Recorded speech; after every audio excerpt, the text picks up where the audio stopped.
o Netanyahu, ele construiu essa situação. Ele construiu essa situação durante 20 anos, praticamente.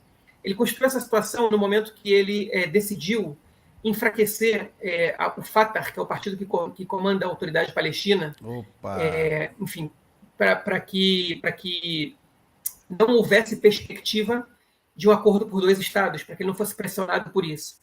Então, ele foi uma opção dele enfraquecer a autoridade palestina, porque ele precisava dos palestinos que ele pudesse mostrar para a população que são os inimigos e, por conta disso, a população deveria votar nele. Ou seja, para ele era mais interessante ver o Hamas fortalecido do que ver a autoridade palestina fortalecida, porque o Hamas representa justamente o que ele precisa que eles representem. Um grupo que não reconhece o Estado de Israel, com viés não só antisionista, como também antissemita, e que entra em confronto militar com Israel o tempo inteiro, enquanto o Fatah busca uma solução política. E isso foi feito durante muitos anos. Mas essa porta ela foi escancarada com esse último governo, que é o governo mais à direita da história de Israel, que eu diria que entre, não sei, 30% pelo menos dos membros desse governo, eles são de caráter fascista ou muito próximos disso, do lado do pior extremismo possível, e quando não são dos ultranacionalistas, eles são ultra-ortodoxos que não tem tanto o apelo nacionalista, mas tem um total desrespeito pelos direitos civis das mulheres, dos homossexuais, da comunidade LGBTQIA+, enfim. É um governo terrível, assombroso e com os piores representantes possíveis dos colonos da Cisjordânia.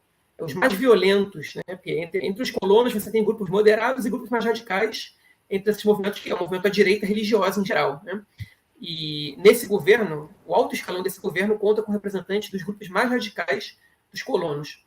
Então, a gente está pagando um preço por um governo desse. E como se isso não fosse suficiente, essa reforma judicial, que como o governo chama, na verdade é um golpe judicial, é uma afronta à democracia israelense, que eles estão tentando tocar e que está gerando protestos no país inteiro, ele gerou, entre outras coisas, uma revolta de oficiais do Exército, em especial pilotos, que se recusaram a servir o Exército caso essa reforma passasse, e já deixaram de cumprir seus serviços como reservistas, enfim, já porque o processo de reforma está em andamento, né? Algumas leis já foram levadas à primeira onda de votação. E, durante muito tempo, os membros dos principais escalões das Forças Armadas estão alertando para o fato de que o Exército de Israel está sofrendo uma deterioração de qualidade. A qualidade do Exército está se deteriorando por conta disso, porque a gente está perdendo oficiais importantes, a gente está tendo que lidar com essas crises ao invés de preparar o Exército para futuros embates. E o Netanyahu, em julho, se recusou a se sentar com o chefe do Estado-Maior das Forças Armadas e escutar as informações dele, no caso do chefe do Exército, sobre essa baixa de qualidade do Exército, porque ele sabia que essas informações seriam graves e iriam forçá-lo a paralisar a reforma judicial. E ele não pode paralisar a reforma judicial porque ele perde a maioria no governo e, hoje em dia, ele é impopular, ele perderia eleições. Então, ele viu tudo isso acontecendo na frente dele, ele foi alertado e não fez nada. E aí a cereja do bolo, para já terminar minha fala, é que a gente recebeu agora há pouco informações, enfim, pela AP principalmente, mas foi corroborada por outros veículos de imprensa, de que a inteligência egípcia avisou o governo israelense, inclusive eles declararam que o primeiro-ministro Netanyahu foi avisado pessoalmente que o Hamas estava preparando um ataque de grande escala. E a inteligência israelense, eu imagino que também tenha detectado essa movimentação, porque a inteligência israelense não tem como deixar passar um evento dessa magnitude. Eles sabem de tudo, eles sabem que líder do Hamas trai a esposa, qual que é homossexual e precisa esconder para não ser vítima de discriminação.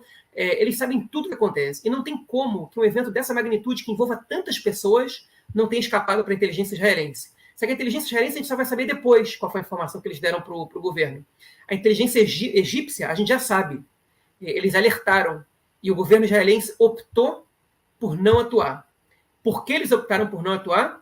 A meu ver, pela mesma razão que optaram por não atuar na Guerra de Yom Kippur há 50 anos.